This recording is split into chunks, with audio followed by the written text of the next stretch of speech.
Okay guys, just a quick update with Bitcoin. Looks like we could have some upside. I'm going to cover this. Looks like we're in a possible descending broadening wedge. Also, I'm going to cover one day soon you might see a video pop up about a game that myself and a friend have been working on. I'm going to cover that in just a minute. Guys, if you like this content, if you want to leave a like, I appreciate it. If you want to subscribe, go ahead. And remember, you can access all these live charts on my website. The link's pinned in the first comment description. And if you want to sign up for Bitget, my link's pinned in the first comment description as well. So I'll cover the game in just a sec. But I want to cover this so you can see that we were in a channel. It looks like we've already broken up from this channel, tested it as support. You can see these yellow lines right here. This is our top, this is our resistance, this is our support. So it does look like, and by the way, this is called a descending broadening wedge. This is a bullish reversal pattern. So we're watching to see if we get above 21,831. There's a fib channel line here as well. So we're on 21,850. If you watched the previous video, I did cover 21,800 as a very important resistance level. You can see why in this chart. If we get above and hold support above 21,827, I think it's very likely our ultimate target. And if again, watch that previous video put up about this target, but it looks like 22,400 would be an ideal point to take profit on your long or to enter your next short. I'm in a hedge long. I posted this in Discord. So I opened a hedge long with my stop loss below 24K. And you can see right here is where I entered my hedge long. And I was showing that we were in a possible descending broadening wedge. And you can see we pushed up from that point. So we're already in profit in our long. And I'm still in my short.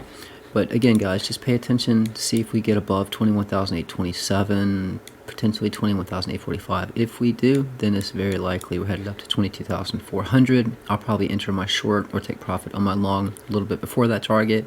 If a lot of people are expecting that point, we'll probably get rejected before that point. So just keep that in mind.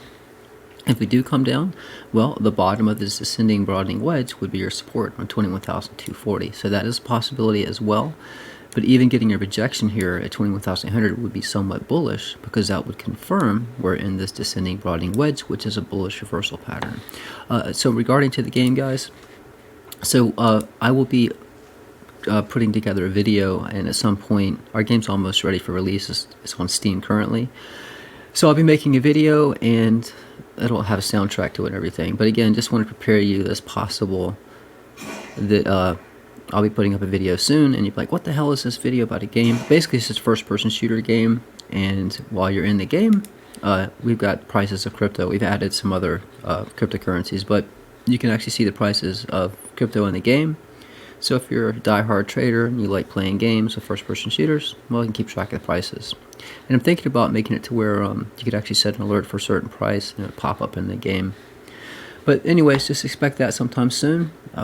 We've had some tournaments and it's been pretty fun.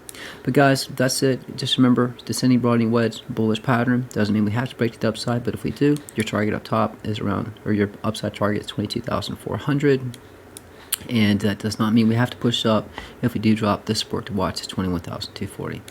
And if you want to get access to the charts, website's opticrypto.com. If you want to sign up for Bitget, my link's pinned in the first comment description. That's it, guys. Trade safe, trade smart. I'm out.